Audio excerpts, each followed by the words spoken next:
Post-workout recovery breathing. This breathing method is used to take you out of a stressful state.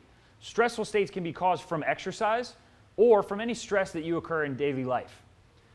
This is a down regulator, so this is going to create a parasympathetic response. Most people, they get into the gym, they work really hard, they get into this sympathetic state, and then they just leave. They don't do anything to cool down and bring themselves back down. And what that means is you get in your car, you go home, you may have trouble sleeping that night if you're working out at night because that stress response is still really high.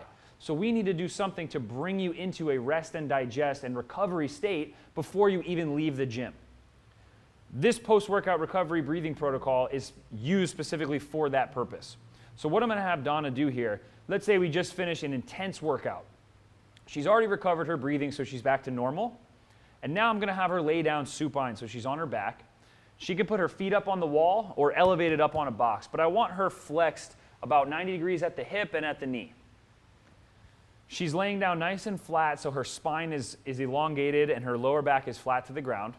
And I actually like to use something to cover her eyes so that she can control her mind and her focus the whole time. She's not distracted. She doesn't have the lights coming in her eyes. She can keep her eyes closed and she can just relax. This breathing is going to be all through the nose, driven by the belly, and it's going to be all relaxed breathing.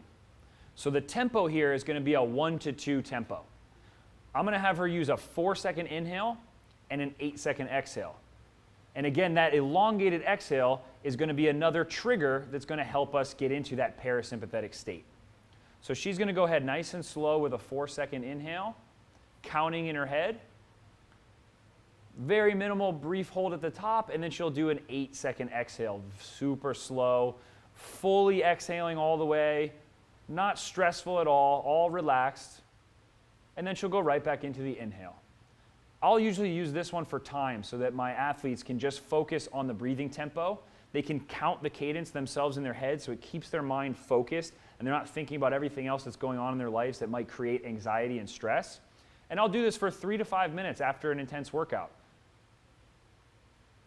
One other thing that we can do here is she can put her hands on her sternum and on her belly so that she can really feel that breathing coming into the belly, filling her lungs from the bottom up. And she shouldn't get much movement in her sternum, her chest, as she's doing this breathing method. So again, this can be used after an intense workout, or this is something that can be used after a really stressful event, maybe a hard day at work. Anytime that you need to just downshift, downregulate, get control of your mind, and bring everything back to a controlled and relaxed state.